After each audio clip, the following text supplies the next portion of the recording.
মানসিক হাসপাতাল এখানকার চিত্র দেখে মনে হতে পারে ওয়ার্ডের ভেতর বা বাহিরে যারা আছেন তাদের মধ্যে সত্যিকার মানসিক রোগী কারা। মানসিক চিকিৎসার জন্য হাসপাতালে ভর্তি হয়েও রক্ষা মিলছে না টিকটকারদের হাত থেকে। টিকটকারদের উৎপাত মানসিক রোগীদের চেয়ে যেন কয়েক গুণ বেশি।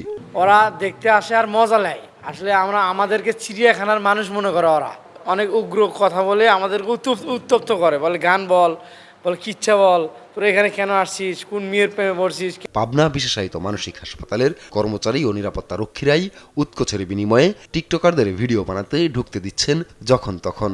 আর টিকটকাররা ভিডিও বানিয়ে উত্তক্ত করছেন মানসিক রোগীদের। অবস্থাটা যেন টিকটকাররাই মানসিক রোগীদের মতো আচরণ করছেন। দেশ টিভির কয়েকদিনের অনুসন্ধানে ধরা পড়ে এমন দৃশ্য। অথচ নিয়ম অনুযায়ী রোগীর স্বজনদের হাসপাতালে প্রবেশও মানতে হয় বাধ্যবাধকতা।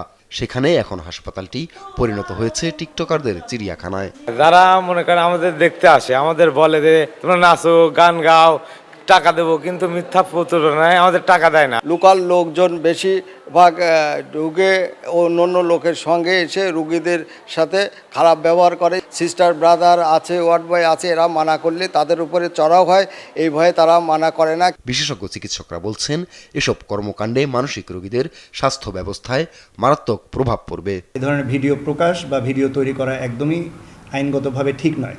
এটির কারণে যেটি হয় যে মানসিক রোগীরা আমরা যেভাবে তাদেরকে সুচিকিৎসার মাধ্যমে বা আমাদের যে কর্মকর্তা কর্মচারী সেবিকা আয়া তারা যে সুস্থ করে তোলেন সেটি কিন্তু আবার আগের অবস্থায় ফিরে যায়। বিষয়টি নজরে আনলে জড়িতদের বিরুদ্ধে ব্যবস্থা নেওয়ার আশ্বাস দেন হাসপাতালটির পরিচালক। ইতিমধ্যে একজন রোগীর অভিভাবকের আবেদনের প্রেক্ষিতে একজন কর্মচারীকে শাস্তিমূলক ব্যবস্থা নেওয়া হয়েছে। এছাড়া যেসব আনসার সদস্য এই কাজে লিপ্ত ছিল তাদের প্রত্যাহার করা হয়েছে। আমি যতদূর জানি যে তা আনসার কর্তৃপক্ষ, জেলা আনসার কর্তৃপক্ষ, তারা সেই আনসারদের বিরুদ্ধে শাস্তিমূলক ব্যবস্থা নিয়ে নিয়েছে। দেশের একমাত্র বিশেষায়িত মানসিক হাসপাতালের এমন অব্যবস্থাপনা ভাবিয়ে তুলছে রোগীর স্বজন ও বিশেষজ্ঞ চিকিৎসকদের। আপন অপু, নিউজ ডেস্ক, দেশ টিভি।